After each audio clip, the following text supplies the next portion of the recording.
ইসমাইল ভাই প্লিজ ভাই তুমি লাভে যাও ভাই, তুমি মইরা গেলে অনেক বড় একটা মাইনাস খেয়ে ফেলবো। তুমি ভাই যেমনি পারো তাড়াতাড়ি আমার রিভাইভটা দাও। আরে তুমি এত ভয় পাইতাছো কেন? আমি তো আছি, একটু ওয়েট করো, আমি তোমাকে রিভাইভ দিতাছি তো। এই ইসমাইল ভাই তোমার দুই দিকে এনিমি ভাই, তুমি নির্ঘাত মরছো ভাই, তোমার দুই দিকে এনিমি আসতেছে। ভাই রে ভাই, দুইটা এনিমি আসতেছে ভাই, দেখছো? এগুলা তো ভাই দুইটা আপু। এই আপু আসো, টিম আপ করো। আরে মাইরো না, টিম আপ করো। ভাই রে ভাই, দেখছো ভাই কত সুন্দর টিম আপ করে আনিছি। তো ভাই পিছনে কিন্তু আরেকটা এনিমি আসতেছে ভাই, দেখছো? তো ভাই আপুগুলোর মন কিন্তু ভাই অনেক সুন্দর। ওরা দুইজন ভাই, তারপরেও ভাই আমাকে মারে নাই। তো ভাই এরকম কিছু প্লেয়ার আছে দেখে ভাই আজও গেমের মায়াটা ত্যাগ করতে পারি না। এ ভাই এনিমিটাও দেখি টিম আপ করতেছে।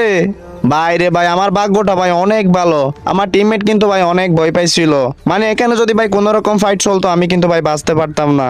তো যাই হোক ভাইয়া, তোমাদের সবাইকে অনেক অনেক ধন্যবাদ। আর গাইস, আমার গিল্ডে কিছু নতুন প্লেয়ার দরকার। তো ভাই কোনো রকম ভালো প্লেয়ার ভাই আমার লাগবে না। যদি তুমি সবার সাথে ভালো ব্যবহার করতে পারো তাহলে আমার গিল্ডে আসতে পারো। তবে হ্যাঁ গাইস, গিল্ডে ঢোকার আগে তোমার নামটা চেঞ্জ করতে হবে। তো যাদের কাছে নাম চেঞ্জ কার্ড আছে, যারা আমার গিল্ডে আসতে চাও, তোমরা সবাই একটা করে কমেন্ট করো। তো যাই হোক, সবাই ভালো থাকেন, আল্লাহ হাফেজ। এত পশম হইলি কেন?